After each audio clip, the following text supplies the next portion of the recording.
In part D rather, we are asked about the Lagrange error bound. So remember that the Lagrange error bound is the absolute value of, and it's basically the formula for the Taylor theorem. Derivative times x minus c to the nth power over n factorial. But we use the first neglected term. So if our polynomial went to the nth degree polynomial, then we go to the n plus 1th degree.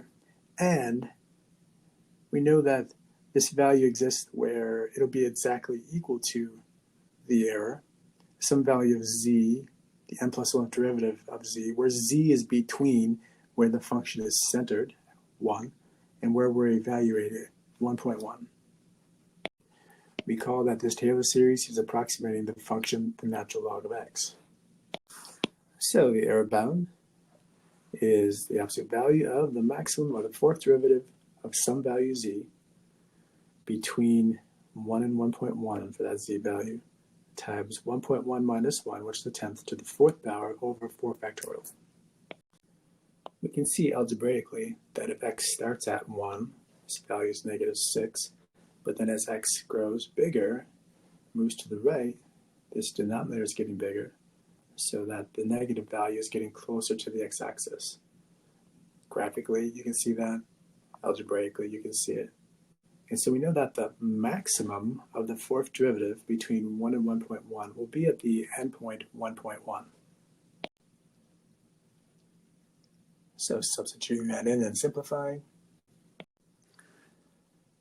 4 factorial has 1 times 2 times 3, a factor of 6 in it, so I can cancel out with this 6. The absolute value takes care of the negative sign, so the 6 will be gone, and the 4 factorial becomes just 4. 1.1 is 1 and a tenth. 1 and a tenth is 11 tenths, so we have 1 over 11 tenths to the 4th times 1/10 to the 4th.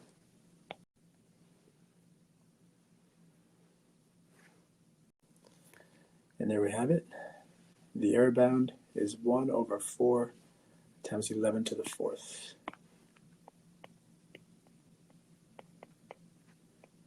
Which is about 0.000017075.